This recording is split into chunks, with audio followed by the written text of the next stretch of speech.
हाय, आप देख रहे हैं इंडिया न्यूज इन खबर और मैं विष्णु शर्मा बात करूंगा 1 फरवरी को पेश होने वाले बजट की और आपकी उम्मीदों की। और इसमें एक बड़ी खबर आ रही है। बड़ी खबर ये, हालांकि आपने सुना होगा कि 2.5 लाख से 5 लाख तक का स्लैब टैक्स फ्री हो सकता है, लेकिन इससे भी एक और बड़ी खबर आ रही है कि सरकार शायद ऐसा ना करे तो सरकार क्या कर सकती है।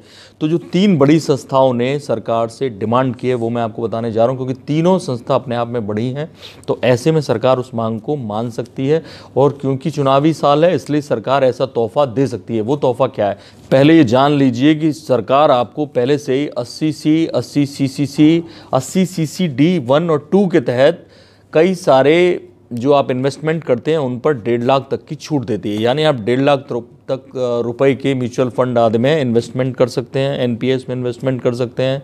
ये सारे इन्वेस्टमेंट आपके टैक्स फ्री होते हैं, जो आपकी मूल इनकम में से काट के बाकी पे टैक्स लगता है। अगर आप ये सारे डॉक्यूमेंट देते हैं कि हमने इतना इन्वेस्टमेंट किया है, तो इसको लेकर सबसे पहले सीआईआई की मैं बात करता हूँ। सीआईआई व्यापार जगत की बड़ी संस्था है, सरकार उसकी मांगें सुनती है, उन पर विचार करती है और अक्सर मान लेती है। सीआईआई ने कहा है कि पहले तो इनकम टैक्स का जो स्लैब 2.5 लाख तक टैक्स फ्री है उसको 5 लाख किया जाए, पहली मांग उन्होंने रखी है। दूसरी मांग रखा है कि सरकार 80C के तहत जो 1.5 लाख तक की छूट देती है उसको 2.5 लाख किया जाए ताकि लोगों में बचत की प्रवृत्ति बढ़े।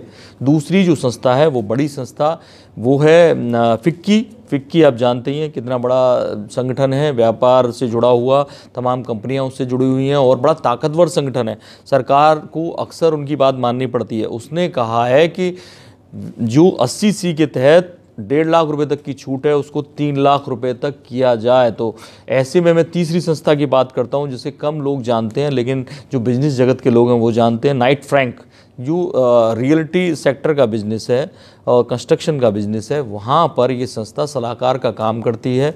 उसने कहा है, सरकार से मांग की है कि जो आप अभी तक 80C के तहत 1.5 लाख तक की छूट दे रहे थे उसमें जो 1.5 को 3 कर दिया जाए और ये 1.5 लाख ये कंस्ट्रक्शन बिजनेस में, रियल्टी सेक्टर में इन्वेस्टमेंट करने पर ये छूट मिले। यानी 3 बड़ी संस्थाएं फिक्की, सीआईआई और नाइट फ्रैंक मांग कर रही हैं कि सरकार इसको 1.5 से बढ़ा के 2.5 या 3 लाख करे। तो ऐसे में ये तय माना जा रहा है कि सरकार इस छूट को बढ़ा सकती है, वो 1.5 से 3 लाख तक कर सकती है। अगर आप 3 लाख तक का इन्वेस्टमेंट अलग अलग जगहों पे करते हैं तो आपको ये छूट मिल सकती है, उस पैसे पे टैक्स नहीं लगेगा। अब मैं आपको बता देता हूँ कि कैसे 80C किस किस में आप इन्वेस्टमेंट कर सकते हैं। 80C के तहत, इसके तहत आप इंश्योरेंस प्रीमियम, इन्वेस्टमेंट इन प्रोविडेंट फंड, जो भी ईपीएफ है, चाहे वो पीपीएफ है या वीपीएफ है, ईएलएसएस है, होम लोन प्रिंसिपल रीपेमेंट अगर आप करते हैं, एसएसवाई, एनएससी, एससीएसएस आदि में आप 80C के तहत इन्वेस्टमेंट करके उस पर छूट ले सकते हैं।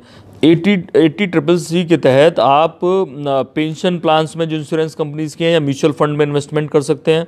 ऐसे ही सेक्शन 80 CCD 1 आता है, उसमें आप नेशनल पेंशन स्कीम या उसमें आप नेशनल पेंशन सिस्टम या अटल पेंशन योजना, इसमें आप इन्वेस्टमेंट कर सकते हैं।